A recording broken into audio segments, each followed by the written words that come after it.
Kryetari i Lidhjes Demokratike të Kosovës, Lumir Abdigjiku, bashkë me kandidatin për kryetar të Suarekës, Ardian Shala, ka nisur të hënën fushatën për balotazhin e 9 nëntorit, me një takim me qytetarët në sheshin e qytetit.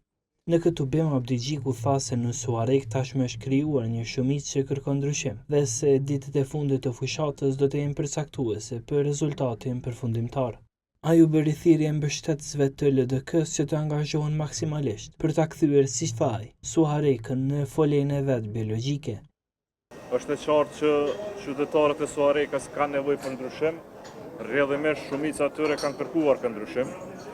Sot ju bjen barra e madhe që për këto 5-6 ditë të mbetura të fushatës e deri dielën po më pak se një javë të angazhoheni të gjithë derë më derë, familje për familje, lagje më lagje, fshat e në qytet të Suarek, që të ktheni këtë qytet në foljen e vet ideologjike. E kandidati i kësaj partie për kryetar, Ardian Shala, tha se synimi i tij është të rikthejë qeverisjen e ndershme dhe të përqendruar te qytetari.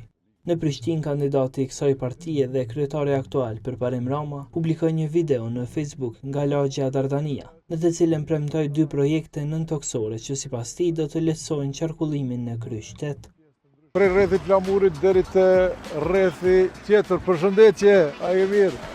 Deri te rrethi tjetër atje te stacioni autobusave, ka me qenë nën kalim, përshëndetje. Edhe parku i ri, parku i madh. Edhe këto pjesë këtu që tash janë pjesë të cilat kanë me transformu në parking nëntoksor. E kolegu i tij nga partia, Besnik Osmani, që kandidon për kryetar të Fush Kosovës, premtoi investime në ndërtesat e banimit kolektiv. Jemi te banesat e Bresës. Ka nevojë për renovim dhe zotimi është që këto banesa do të renovohen në tërësi dhe do të jenë në shërbim të pronarëve të tyre. Gjafer Gashi, që synon edhe një mandat si kryetari i Obiliqit, foli për projektin e ngrohtorës së qytetit, ku një pjesë e punëve veç se ka përfunduar.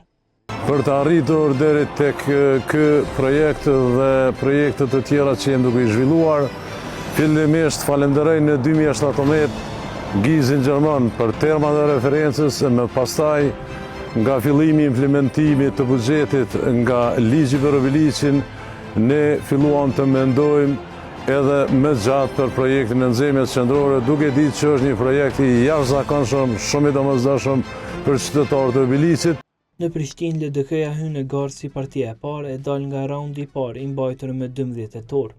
Në Fush Kosovë, Osmani doli i dyti e tash është në koalicion me të tretin, Rahim Tërnava në PDK-s. Në Obiliq, Gashi doli i pari.